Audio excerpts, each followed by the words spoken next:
주 예수 그리스도로부터 은혜와 평강이 함께 하시기를 축원합니다. 오늘은 에베소 4장 1절에서 3절 말씀을 봉독하겠습니다. 그러므로 주 안에서 갇힌 내가 너희를 권하노니 너희가 부르심을 입은 부름에 합당하게 행하여 모든 겸손과 온유로 하고 오래 참음으로 사랑 가운데서 서로 용납하고 평안에 매는 줄로 성령의 하나 되게 하신 것을 힘써 지키라. 아멘. 이 말씀을 가지고 부르심에 합당한 생활이라 하는 주제로 말씀드리려고 하는 것입니다. 여기 부르심에 합당한 삶이라고 하는 말은 합당하다고 하는 말이 헬라 말로 악시오스입니다. 이 말은 다른 들보를 하나 더 세우라는 그런 말이 되겠습니다. 이 말은 구체적으로 설명을 할 것 같으면 그리스도인의 삶에는 기준을 하나 더 세워야 된다고 하는 것입니다. 그러니까 우리의 신앙 고백과 실천 사이에는 평행이 유지되어야 한다라고 하는 그런 말이 되겠습니다. 예일 대학교의 심리학 교수로 있는 로버트 스타인버그라고 하는 교수가 그의 저서 Successful Intelligence라고 하는 책이 있습니다. 성공적인 지성이라 이렇게 되어 있습니다. 유명한 서적인데요. 거기 보면 재미있는 예화가 있습니다. 이 예화를 조금 말씀드리려면 똑똑이와 똘똘이가 있었습니다. 똑똑이라고 하는 아이는 학교에서 최우등을 차지하는 우수한 학생입니다. 아주 공부를 잘합니다. 그런가 하면은 똘똘이라고 하는 아이는 동네에서 소문이 난 개구장이 올시다. 이 사실은 이 아이는 말썽꾸리라는 거예요. 이 두 친구가 같이 산에 올라가게 되었는데 산에서 큰 호랑이를 만나게 됩니다. 똑똑이가 호랑이를 딱 보는 순간 똑똑한 머리로 계산을 합니다. 호랑이가 지금 250m밖에 있다. 그 호랑이가 지금 시속 50m로 달려오고 있다. 그러면 여기까지 오는데 17초 88초에 다가올 것이다. 그 다음에는 우리는 호랑이에게 몰려 죽는다 라고 하는 것입니다. 그러니까 이 말을 듣고 똘똘이가 운동화끈을 꼭 메고는 뛰려고 합니다. 똑똑이가 말했습니다. 이 멍청한 놈아, 네가 뛰어봤댔자 어떻게 호랑이보다 빠르게 뛸 수 있겠느냐 하고 말했더니 똘똘이가 하는 말이 아니야. 나는 너보다 빨리 뛰기만 하면 되거든. 여러분 알아들으셨습니까? 세상에는 똑똑한 사람과 똘똘한 사람이 공존하는 세상이 올시다. 지식이 많은 사람과 지혜가 있는 사람이 있다는 거예요. 성경에서는 말합니다. 지식이라고 하는 것은 사람으로부터 얻어지는 것이라면 지혜는 하늘로부터 오는 것이라고 합니다. 그런데 지식도 있고 능력도 있는데 진리를 적용하는 능력이 없습니다. 아는 것은 많은데 그것을 생활에 적용하는 걸 못합니다. 특별히 위기 상황에서 어떻게 대처해야 하는가 하는 데는 여기는 지식보다는 지혜가 필요하다라고 하는 것이라고 하는 것입니다. 이솝의 우화 중에 한마디가 생각이 나는데요. 사자가 산에서 어슬렁거리다가 사람들이 파놓은 함정에 빠졌습니다. 아무리 몸부림을 쳐도 나올 수가 없습니다. 사흘을 굶으면서 살다 보니까 죽을 지경이 되었습니다. 마침 그때 토끼가 지나가다가 그 모습을 보았습니다. 숲속에서는 왕이라고 하는 사자가 눈물을 흘리며 사정을 했습니다. 나 좀 살려다고, 내가 죽게 되었다. 그러니까 토끼의 마음이 감동이 되어서 어떻게 하면 좋을까 생각하다가 나무가지 하나를 굴려서 그것에 던져주었습니다. 그것을 의지하고 사자가 밖으로 나왔습니다. 나와 놓고는 토끼 보고 하는 말이, 토끼야, 내가 몹시 배가 고픈데 너를 잡아먹어야 되겠다고 하니까 토끼가 깜짝 놀라서 세상에 이런 의리 없는 짓이 어디 있느냐. 내가 당신을 죽을 것을 살려주었는데 이럴 수가 있는가.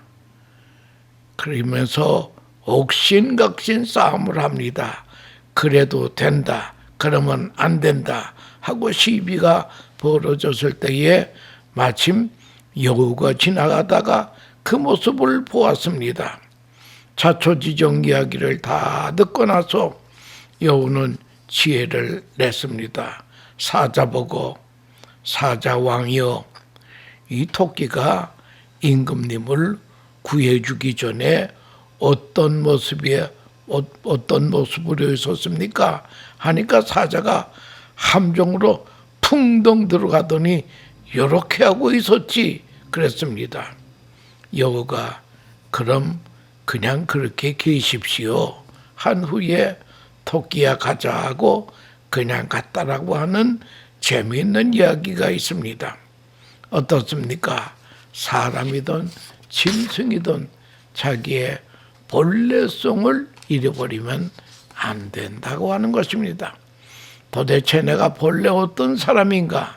그것을 망각을 해서는 안 됩니다. 성경은 우리에게 분명히 말씀하고 있습니다. 우리는 허물과 죄로 죽었던 우리를 하나님이 구원해 주시고 하나님의 자녀로 만들어 주시고 천국 백성으로 만들어 줬다고 하는 것입니다. 이렇게 이 부르심이라고 하는 것은 우리의 과거의 어떤 것을 완전히 부정하는 그런 의미를 가집니다. 과거를 묻지 않습니다. 그래서 하나님의 자녀로 삼았습니다. 우리는 부르심을 받았습니다. 부르심을 받은 사람은 부르심에 합당한 생활을 하는 것이 마땅하다고 하는 것입니다. 우리 기독교 윤리는 마땅의 윤리라고 하는 것을 알아야 됩니다. 이제 우리가 현재라는 시점에서 어떻게 살아야 되겠습니까? 부르심에 합당하게 살아야 됩니다. 여러분, 믿음의 조상 아브라함을 압니다. 그는 갈대아 우르에서 부름을 받았습니다. 그 과거는 잘 모르겠습니다. 만 전설대로 갈대아 우르는 우상이 많은 도시이기 때문에 아브라함의 아버지도 우상을 만드는 일을 했다고 합니다. 그걸 만들어서 우상을 파는 우상 장사하는 사람이었다고 하는 그런 전설이 있습니다. 그런 집에 한 사람을 하나님께서 부르셨습니다. 그리고 두 가지 명령을 내리십니다. 내 고향과 친척 아비집을 떠나라. 과거로부터 떠나라. 그리고 지시할 땅으로 가나. 그러니까 떠나라 가라. 이 부르심 속에서는 그는 믿음으로 갈 바를 알지 못하고 떠났습니다. 약속의 땅을 향해 떠났습니다. 오직 믿음으로 떠났습니다.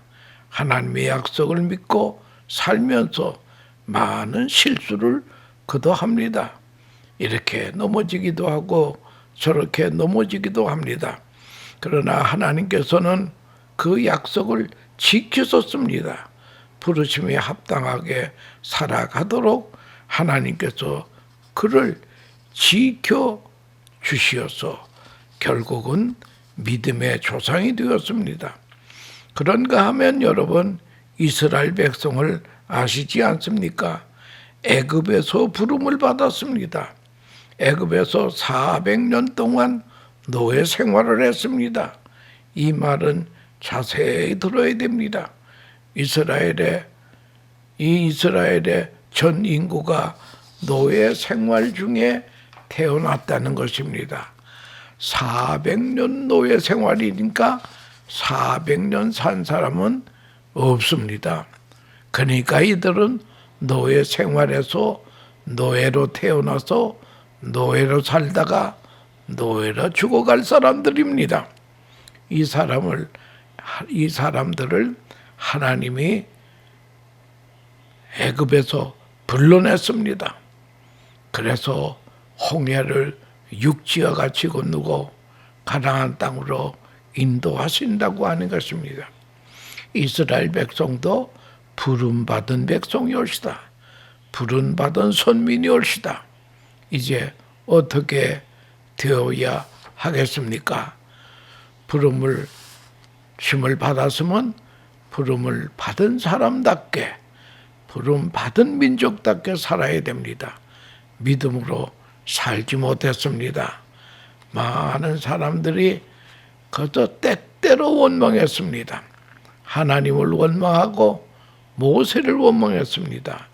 생각하자면 노예로 살다가 노예로 죽을 팔자인데 자유의 몸으로 광야에서 죽어도 행복한 것 아니겠습니까? 죽어도 만족한 것이지요. 그것을 생각하지 못하고 조금만 어려움이 있으면 애굽으로 돌아가자, 모세를 죽이겠다고 같이 합니다. 결국 하나님께서는 그들을 크게 책망하셔서 광야에서 엎드려 죽게 합니다. 많은 사람이 죽었습니다. 그러면 그들의 광야에서 죽은 제목이 무엇입니까? 꼭 하나입니다. 원망하는 죄였습니다. 여러분, 어떤 일이 있어도 우리는 원망하지 않아야 됩니다.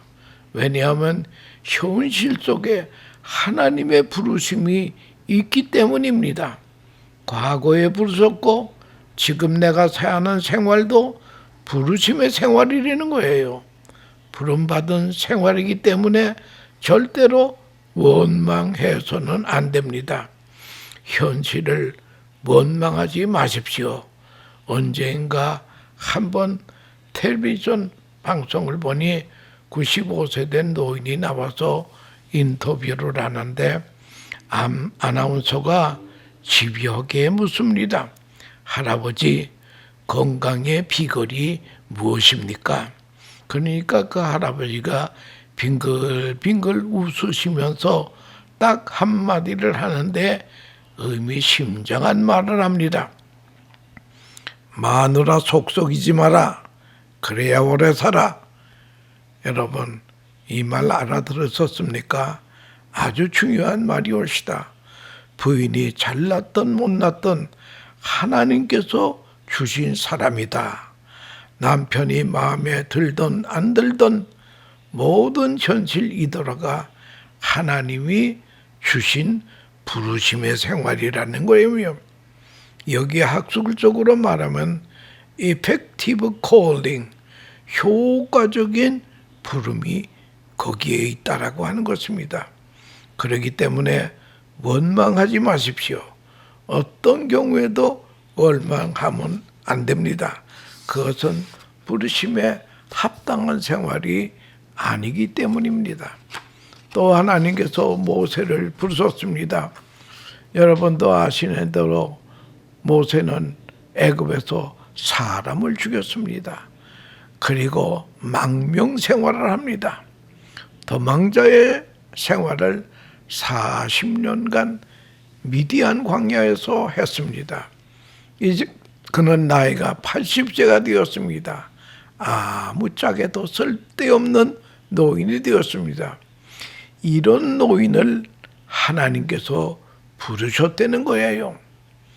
부르심의 목적이 뭐냐?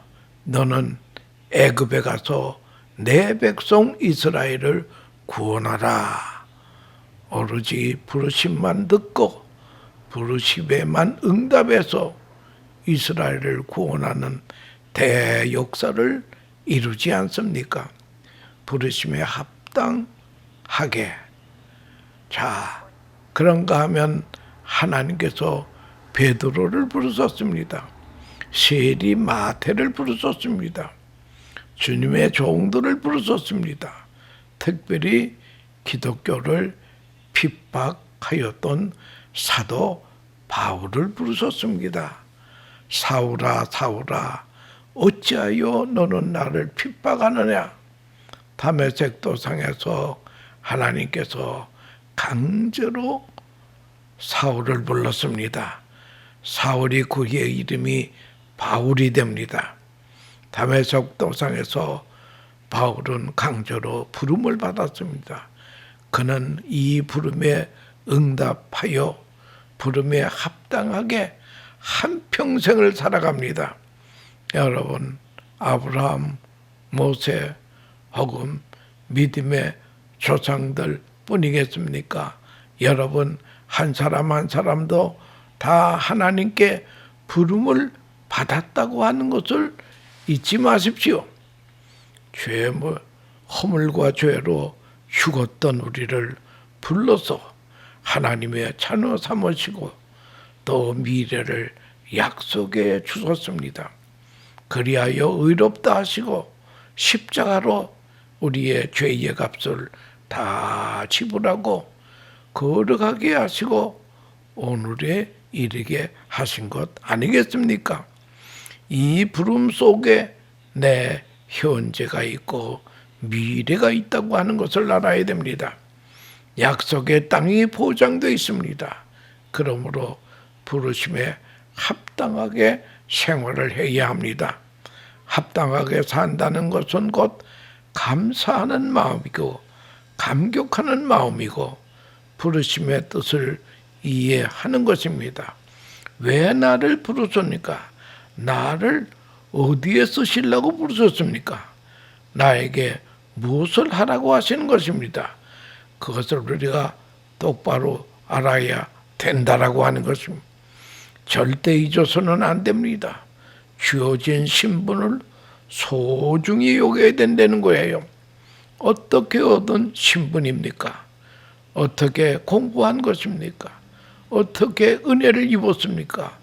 이 귀한 은혜를 입고 헛되이 살아서야 되겠습니까? 그건 안 되는 것입니다.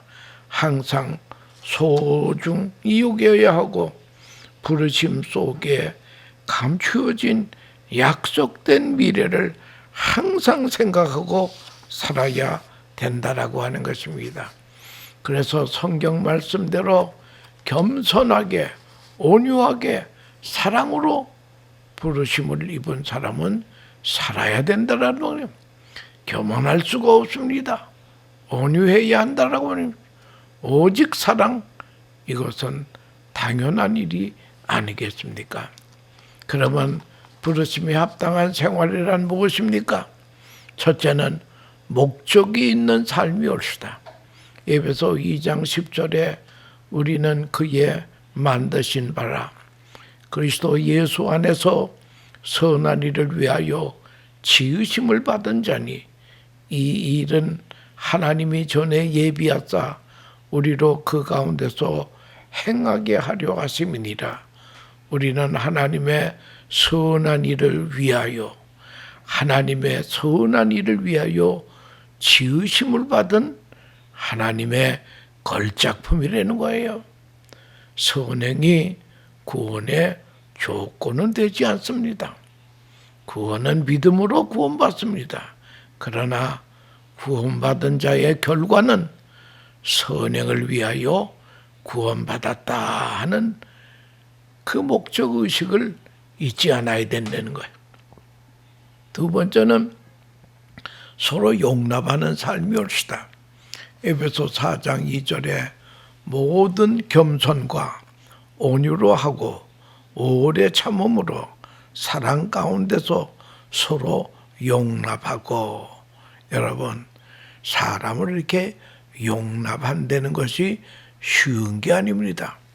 그러나 말씀대로 우리가 남을 용납하기 위해서는 첫째는 겸손해야 됩니다. 여러분, 겸손이란 무엇입니까? 나의 부족을 깨닫고 내어놓고 남의 장점을 극대화하는 것입니다. 남이 잘한 것은 칭찬해주고 나의 부족한 것은 항상 기도의 제목이 되어야 된다는 거예요. 그래서 능력과 실력은 갖추되 마음은 겸손하라는 것입니다. 그 다음에 서로 용납하기 위해서는 온유해야 됩니다. 겸손의 뿌리에서 온유가 나온다는 거예요. 그렇기 때문에 기독교의 덕은 겸손이 옳시다. 겸손에서 모든 것이 나온다는 거예요. 온유가 나옵니다. 이 온유라고 하는 말을 우리가 많이 듣습니다마는 온유의 뜻을 잘 알지 못하는 사람이 많더라고요. 이 온유라고 하는 것은 마치 사나운 짐승을 길들이시듯, 또 옛날에는 사나운 노예를 사다가 한 달이고 두 달이고 길을 들입니다. 길을 들이면은 그 사나운 노예도 주인님하고 고분고분 말을 잘 듣는다고 하는 것입니다. 그러니까 온유라고 하는 것은 사나운 짐승을 길들이시되 말씀, 하나님의 말씀으로 길들여진 사람. 여러분, 이게 참 얼마나 위대한 사람이올까. 예수님께서 산상수훈에서 하신 말씀인 온유한 자는 복이 있나니 땅을 기업으로 차지할 것이요. 여러분, 옛날 땅을 차지하는 사람은 힘센 장수가 차지하지 않았습니까? 그러니까 온유한 자는 강자라고 하는 것이 뭐예요? 외유내강이라고 하는 말이 있지 않습니까? 하나님의 말씀에 길이 들여진 사람. 마치 서커스에 가볼 것 같으면 그 사나운 호랭이가 길이 들어가지고 그냥 그 수영복 입고 해처리 안 하던 아가씨한테 쩔쩔매는 모습을 보게 되지 않습니까? 길들여져야 됩니다. 말씀으로 우리는 길이 들어야 됩니다. 그 다음에 세 번째로 남을 용납할 사람은 오래 참아야 된다는 거예요. 여러분, 사랑이 뭡니까? 사랑은 오래 참고, 사랑이 그 추상적인 게 아니에요. 참으려는 거예요. 특별히 우리는 말하는 것을 참을 줄 알아야 됩니다. 여러분, 우리 인간이 하루에 80% 짓는 죄가 다 입으로 짓는 죄라는 거예요. 그래서 여러분, 아침 기도에는 반드시 오늘도 입술로 범죄하지 아니하고 오늘도 입술로 하나님께 영광 돌리는 복된 날이 되게 해달라고 아침 기도는 반드시 이 기도를 해야 된다라고 하는 것입니다. 어떤 사람은 남에게 말로 상처를 주고는 한대는 말이 나는 뒤끝이 없습니다. 금방 풀어요. 금방 풀어버려요. 이래서 되겠습니까? 남 상처 다 준대 금방 풀은다고 그걸 자랑합니까? 그 다음에 사랑이 옳시다. 네 번째는 사랑. 사랑은 오래 참고 사랑은 함께 해주는 것입니다. 외로운 사람하고 함께 해주는 것이 사랑이라는 거예요. 훌륭한 며느리는 시어머니에게 잘 맞추어주고 기쁘게 밥상에서 함께 식사해 주는 것입니다. 이 효도라고 하는 것은 힘도 없고 기억력도 없어지는 노부모에게 늘 함께 해주는 것이 그게 효라고 하는 걸 알아야 될 것입니다. 하나님은 우리를 사랑하십니다. 하나님의 사랑의 대표적인 말이 임마누엘이라고 하는 것. 세상 끝날까지 너희와 항상 함께 있으리라. 임마누엘의 사랑은 최고의 사랑이라고 하는 것입니다. 그리고 우리는 하나 되는 삶을 살아야 됩니다. 여러분, 성령 충만과 하나됨은 같은 개념이라고 하는 것을 알아야 되는 거예요. 우리가 성도가 교회에서 하나가 되어야 된다는 거예요. 그런데 어느 교회에서요 서로 피아노를 구입해 왔는데 이 피아노를 강대상 오른쪽에 두느냐 왼쪽에 두느냐 이걸 가지고 막 싸움을 하다가 크게 교회가 두 패로 나누어 싸웠다가 그 교회가 엉망이 되었다고 하는 그런 말이 있습니다. 여러분, 교회는 내적 갈등은 외적 핍박보다 더 어렵다고 하는 것을 알아야 될 것입니다. 그래서 성경은 교회는 예수님의 신부라고 합니다. 부부는 하나입니다. 성경은 하나됨을 힘써 지키라고 말씀하고 있다라고 하는 그렇습니다. 화성에서 온 남자, 금성에서 온 여자라고 하는 재미있는 책이 있습니다. 이 책은 존 그레이라고 하는 박사께서 30년 동안 인간관계를 연구하고 상담하고 그리고 나서 간증 삼아서 쓴 책이올시다. 재미있는 책이올시다. 그런데 사람들이 한눈에 반해서 결혼을 했습니다. 결혼을 한 후에 하나가 되지 않는 것입니다. 그럴 때 언제나 상대방을 보고 나를 따르라고 합니다. 자, 보십시오. 남자가 여자 보고 남자가 되라고 하면 되겠습니까? 여자가 남자 보고 여자가 되라고 하면 되겠습니까? 여자는 여자이고 남자는 남자입니다. 그러면 어떻게 해야 되겠습니까? 결론은 감당합니다. 남자는 남자로 사랑하고 여자는 여자로 사랑할 것입니다. 두 사람이 같은 방향을 보아야 하나가 된다는 거예요. 둘이 서로 사랑한다고 아무리 I love you, you love me 100번을 해도 소용이 없습니다. 하나 되는 길은 오직 하나입니다. 두 사람이 같은 방향을 보아야 됩니다. 같은 목적으로 살아야 됩니다. 저 하나님 나라라고 하는 그 방향에서 눈을 돌리면 안 된다고 하는 것입니다. 그런데 유명한 하워드 그랜벨이라고 하는 심리학자는 교회를 가리켜서 이렇게 말합니다. 교회란 마치 오케스트라와 같습니다. 여러분, 오케스트라의 구성을 보십시오.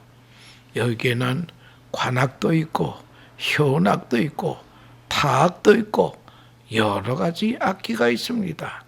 여러 가지 악기가 있는데 저마다 다른 소리를 내는 것입니다. 그러나 한 가지 분명합니다. 다 같이 악보에 충실해야 되고 다 같이 지휘자를 보아야 된다는 거예요. 여러분, 이것을 아셔야 됩니다.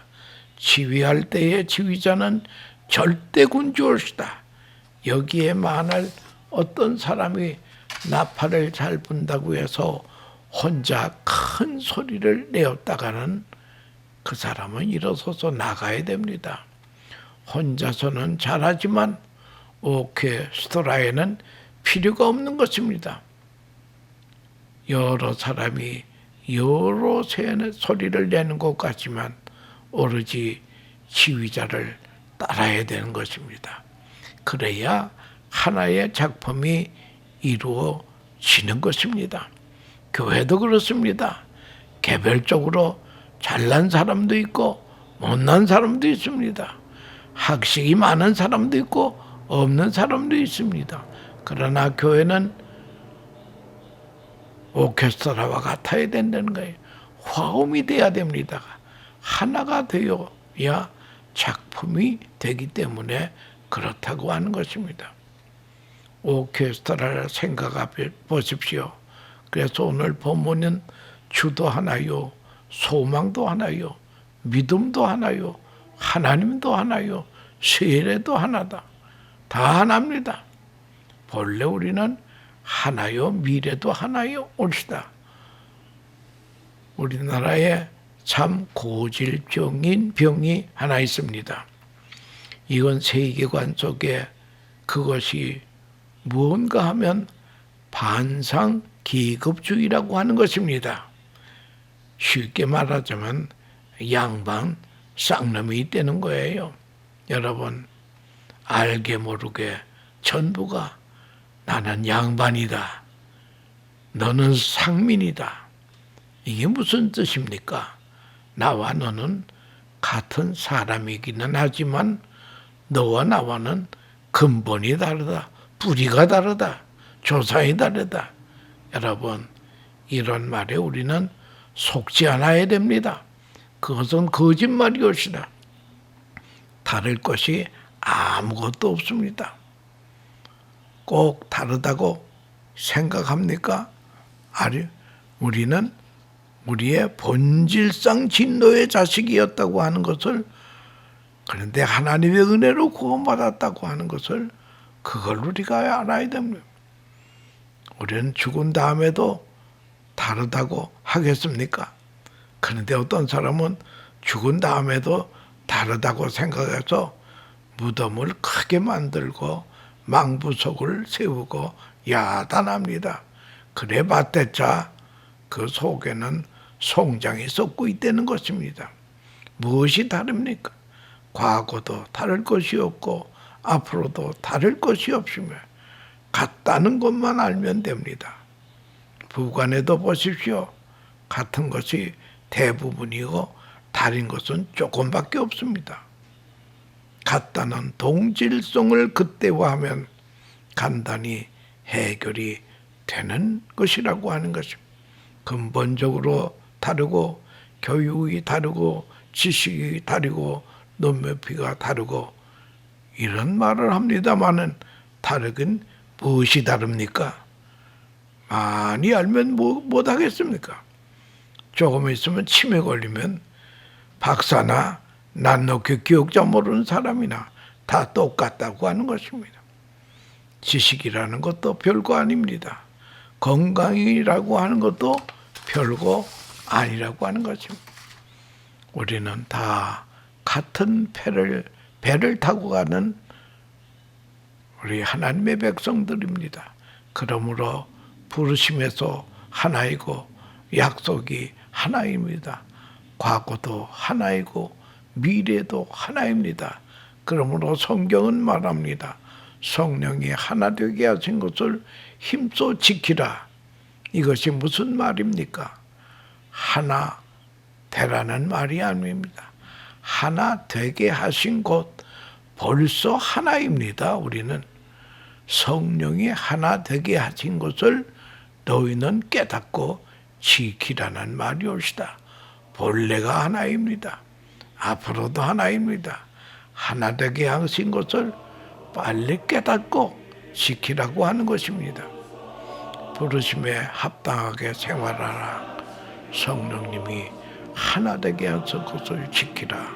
오늘도 귀한 말씀이 우리 하늘의 음성으로 들려지는 복된 성도가 되시기를 축원합니다. 감사합니다.